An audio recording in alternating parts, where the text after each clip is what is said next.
नमस्कार साथियों, मैं हूं वीरेंद्र कुमार। मैं आपका ईटी यूट्यूब चैनल पर हार्दिक स्वागत करता हूं। जैसा कि हमने पिछले लेक्चर में पढ़ा था कि धातुओं के ऑक्सीजन के साथ क्या प्रक्रिया होती है, क्या अभिक्रिया होती है, आज हम जल के साथ धातुओं की अभिक्रिया देखेंगे।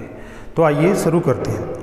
तो जल के साथ अभिक्रिया की बात करूं तो जैसा कि सबसे अधिक अभिक्रियाशील धातुएं जो हैं पोटासियम और सोडियम हैं, उनकी हमने शीतल जल के साथ, ठंडे जल के साथ भी अभिक्रिया देख ली थी। बल्कि वो तो जो है भाई खुली ऑक्सीजन के साथ में, अगर खुले में रखेंगे तो ऑक्सीजन के साथ भी जो है जलने लगती हैं। तो पानी के साथ अभिक्रिया देख लेते हैं धातुओं की, जल के साथ धातुओं की अभिक्रिया। तो यहाँ पे जैसे कि मैं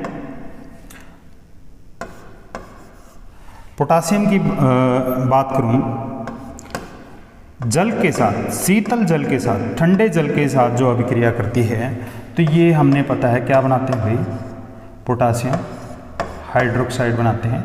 और यहाँ से जो है हाइड्रोजन गैस जो है निकल जाती है।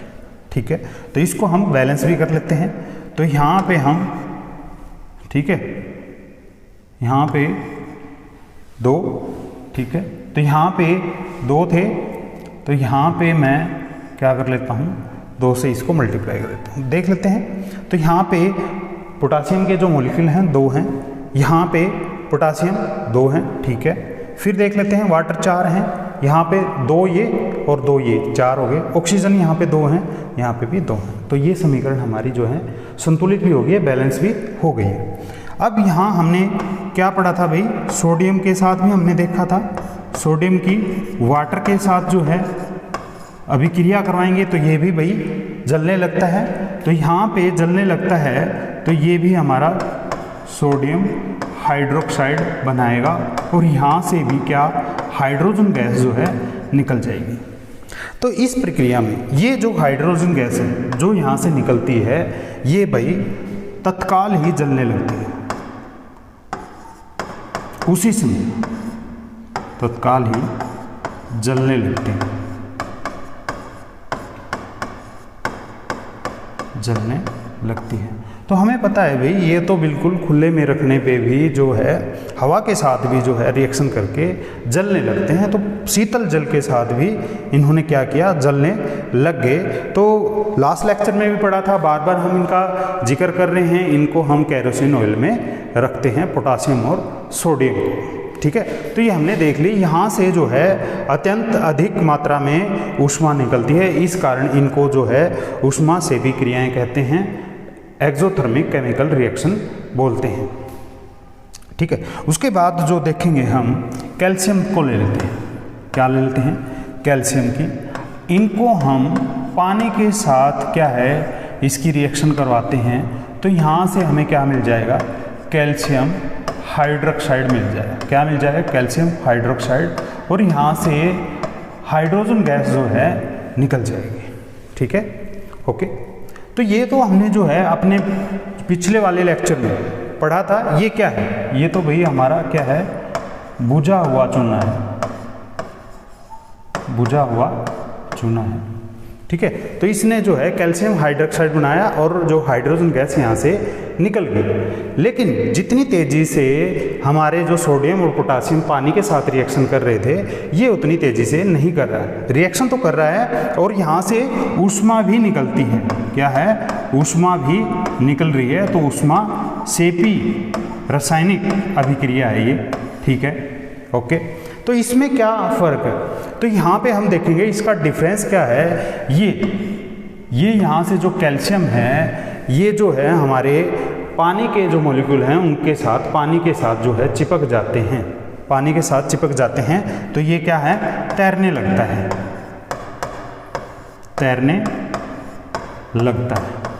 ये भी जो है शीतल जल के साथ ही क्रिया करता है, लेकिन ये जो है ये इसके साथ चिपक जाता है और तैरने लगता है। तो ये जो होता है, ये हमारा क्या होता है, एक्वस होता है। तो ये हमने जो है जब हम घरों को सफ़ेदी करते हैं उस टाइम भी हमने बताया था कि भाई कैसे चमक आती है, क्योंकि ये जो है संगमरमर बना देता है। उसके कारण घरों में सफ़ेदी करने के 2-3 दिन बाद जो है कैल्शियम कार्बोनेट बनता है, जिसको हम संगमरमर का रासायनिक जो है नाम भी कहते हैं। तो उसके कारण जो है दीवारों पे चमक आती है। तो ये हमने देख लिया था। आज फिर जो ये यहाँ पे आया है तो हमने इसका जो है दोबारा से रिवीजन कर लिया है। तो ये कैल्शियम जो है पानी के मॉलिक्यूल के साथ चिपक के जो है उनके साथ फिर तैरने लगता है। ठीक है, तो ये हमारा एक्वस मिलेगा। ठीक, अब जो बात करें यहाँ पे मैग्नीशियम की, मैग्नीशियम भी सेम प्रक्रिया करता है, मैग्नीशियम हाइड्रोक्साइड बनाता है, लेकिन ये ठंडे जल के साथ क्रिया नहीं करता। क्या भाई, ठंडे जल के साथ क्या है, क्रिया नहीं करता है। ये तो भाई गर्म जल के साथ करता है। क्या करता है, ये गर्म जल के साथ अभिक्रिया करता है। तो गर्म जल के साथ अभिक्रिया करता है, इसका मतलब जो है कैल्शियम से कम अभिक्रियाशील है ये। जब रिएक्टिविटी तालिका करेंगे, टेबल करेंगे, तब इनको हम जो है प्रयोग करेंगे, ये ध्यान रखना आप। तो मैग्नीशियम है जो गर्म जल के साथ करता है, और जो कैल्शियम है ठंडे जल के साथ क्रिया करता है, लेकिन जो है ऊष्मा इतनी ज़्यादा नहीं निकलती जितनी सोडियम और पोटासियम के केस में हमारी निकल रही थी। तो ये हमने गर्म जल के साथ इसको रिएक्शन करवाई, और यहाँ से हमें मिल जाएगा मैग्नीशियम हाइड्रोक्साइड, ये मिल जाएगा। ठीक है, तो ये हमने जल के साथ जो धातुओं की अभिक्रिया होती है उसको देख लिया है। ठीक है, अब मैं बात करूं क्या एल्यूमिनियम, मैग्नीशियम, एल्यूमिनियम, जिंक और आयरन की, और इसमें मैं लेड की भी बात करूं तो जैसे ये ऑक्सीजन के साथ क्रिया करते थे, वहाँ से हमने इनकी अभिक्रियाशीलता का क्रम नहीं पता चला कि भी कितनी तेज़ी से। यहाँ पे हमने देखा था एल्यूमिनियम भी ऑक्सीजन के साथ क्रिया करता है और आयरन भी क्रिया करता है, लेकिन हमें ये नहीं पता था कि कितनी तेज़ी से क्रिया करते हैं। तो आज हम जो है इनका सॉल्यूशन ढूंढेंगे भी ये कितनी अभिक्रिया तेज़ी से जो है पानी के साथ या भाप के साथ रिएक्शन करते हैं। तो यहाँ पे जो एल्यूमिनियम है, आयरन है, ये क्या करते हैं, एल्यूमिनियम और आयरन जो है ठंडे जल के साथ, और यूँ कहें कि गर्म जल के साथ, दोनों में से किसी के साथ भी रिएक्शन नहीं करते हैं। इनके लिए जो है हमने भाप बनानी पड़ती है, और ये भाप के साथ जो है रिएक्शन करते हैं। कौन कौन से, इनको मैं थोड़ा सा हाईलाइट कर देता हूँ। एल्यूमिनियम और आयरन ये जो है भाप के साथ अभिक्रिया करते हैं, वेपर के साथ। ठीक है, तो वेपर के साथ रिएक्शन करेंगे तो ये क्या है, एल्यूमिनियम ऑक्साइड और ये आयरन ऑक्साइड बना देंगे। ठीक है, तो ये हम देख लेते हैं कैसे कैसे करेंगे। तो मैं एल्यूमिनियम की बात करूं तो एल्यूमिनियम पानी, पानी किस रूप में है भैया, वेपर में है, गैस में है। ठीक है, तो ये हमारा जो बना देगा एल्यूमिनियम ऑक्साइड, और यहाँ से भी हमारी जो है हाइड्रोजन गैस निकल जाएगी। क्या, हाइड्रोजन गैस निकल जाएगी। तो यहाँ पे 3 मॉलिक्यूल वाटर के, और यहाँ पे जो है 3 मॉलिक्यूल जो है हाइड्रोजन गैस के निकल जाएंगे। तो बैलेंस भी देख लेते हैं। 2 यहाँ पे एल्यूमिनियम के मॉलिक्यूल हैं, 2 यहाँ पे हैं, ऑक्सीजन यहाँ पे 3 है, यहाँ पे भी क्या है 3 ही हैं, 6 हाइड्रोजन है, यहाँ पे भी 6 हैं। तो ये संतुलित केमिकल रिएक्शन है, बैलेंस केमिकल रिएक्शन है। तो यहाँ से एल्यूमिनियम ऑक्साइड जो है वेपर के साथ जो है, एल्यूमिनियम जो है वेपर के साथ रिएक्शन करता है। ठीक है, अब आयरन की बात करें तो यहाँ पे आयरन जो है वाटर के साथ, पानी के साथ जब रिएक्शन करता है, ये भी हमारी क्या है, हमने पता है कि ये ठंडे और गर्म जल के साथ नहीं करता, बल्कि ये वेपर के साथ करता है, गैस के साथ करता है, भाप के साथ अभिक्रिया करता है। तो ये हमारा जो है फेरिक ऑक्साइड, तो यहाँ से भी जो है हाइड्रोजन गैस जो है निकलती है। ठीक है, तो ये हमने देख लिया है कि भाई जो एल्यूमिनियम और आयरन हैं ये भी जो है पानी के साथ अभिक्रिया करते हैं, और एल्यूमिनियम और आयरन ऑक्साइड जो है रिस्पेक्टिवली ये प्रोड्यूस करते हैं। तो यहाँ से आप अंदाज़ा लगा सकते हैं, यहाँ पे देखो 3 जो आयरन के मॉलिक्यूल हैं, यहाँ पे 2 हैं, यहाँ पे 3 हाइड्रोजन पानी के मॉलिक्यूल हैं, यहाँ पे 4 हैं। इसका मतलब जो आयरन है, आयरन जो है एल्यूमिनियम से कम रिएक्टिव है, एल्यूमिनियम से कम रिएक्टिव है। ठीक है, तो ये एक यहाँ से हम समझ सकते हैं, ये भी हम जो है रिएक्टिविटी टेबल में हम देखेंगे। ठीक है, तो ये हमने इनकी पानी के साथ जो अभिक्रिया होती है वो देख लेती है। देख ली है।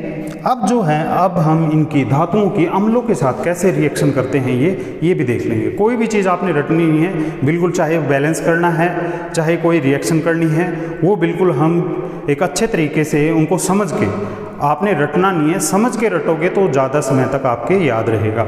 ठीक है, तो हमने देखा कि भाई पहले ऑक्सीजन के साथ रिएक्शन करवाई थी धातुओं की, उसके बाद जल के साथ भी हम करें, ठंडे जल के साथ, फिर गर्म जल के साथ और फिर वेपर के साथ धातुओं की रिएक्शन करवा के हमने देखी। और उनकी रिएक्टिविटी टेबल हम जो है कल नेक्स्ट जो आने वाले लेक्चर में, फ्यूचर के आने वाले लेक्चर में हम रिएक्टिविटी टेबल देखेंगे और वो भी बिल्कुल चुटकियों में सीख जाएंगे। ठीक है, तो यहाँ पे अब हम देख लेते हैं धातुएं जो हैं अम्लों के साथ कैसे रिएक्शन करती हैं। तो यहाँ से मैं सोडियम की बात करूँ, ये सोडियम ले लिया, रिएक्शन करवानी है हमने अम्ल के साथ, HCl के साथ करवानी है, तो ये क्या हो जाएगा, यहाँ से NaCl और यहाँ से हमारा क्या है, हाइड्रोजन गैस निकल जाएगी। जब भी हम अम्लों के साथ, एसिड के साथ धातुओं की क्रिया करवाते हैं तो यहाँ से हमारा जो है हाइड्रोजन गैस निकल जाती है, ये आपने ध्यान रखना है। ठीक है, तो H2 है, इसको बैलेंस करना पड़ेगा, इसका मतलब यहाँ पे हमने 2 HCl है, इसका मतलब सोडियम क्लोराइड। तो ये हमारी इक्वेशन जो है बैलेंस भी होगी, आप इनको देखते रहना।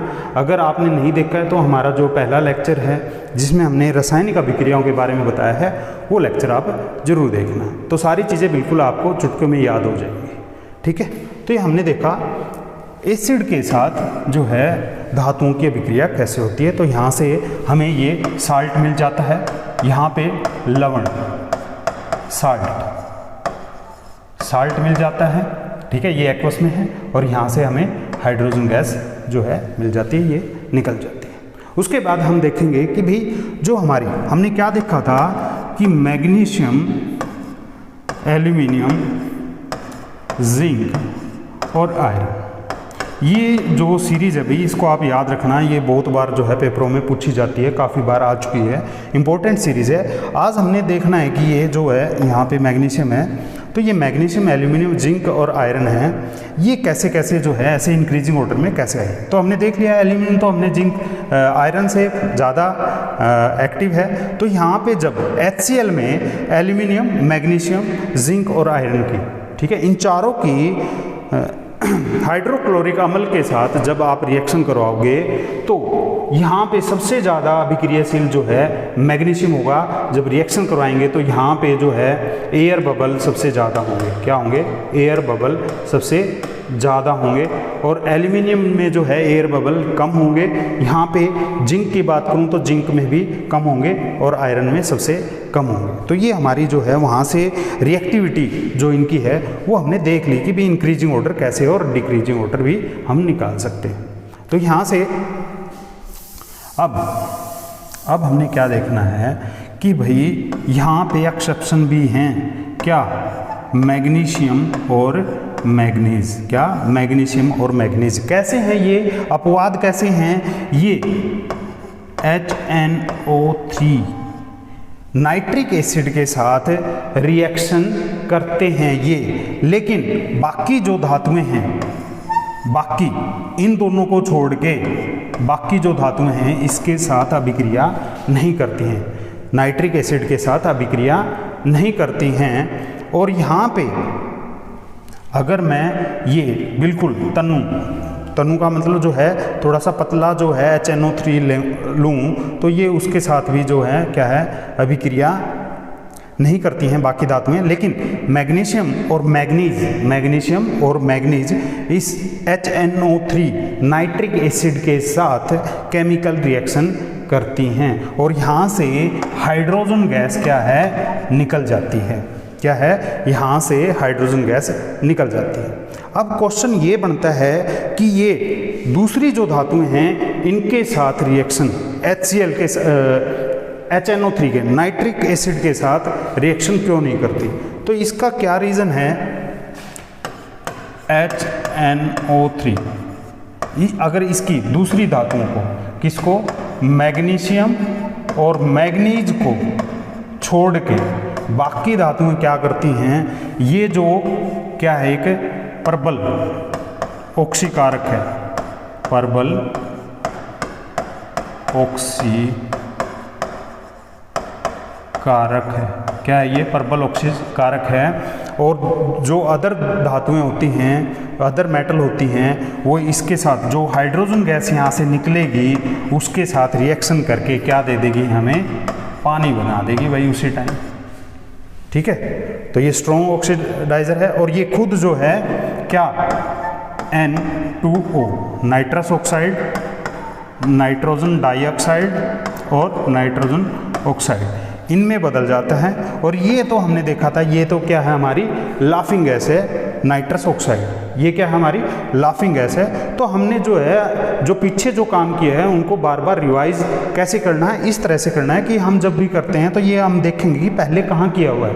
तो हमने ये पहले लेक्चरों में किया था। ये क्या है, N2O नाइट्रस ऑक्साइड, ये तो हमारी क्या है लाफिंग गैस है, लाफिंग गैस है, हंसी की गैस।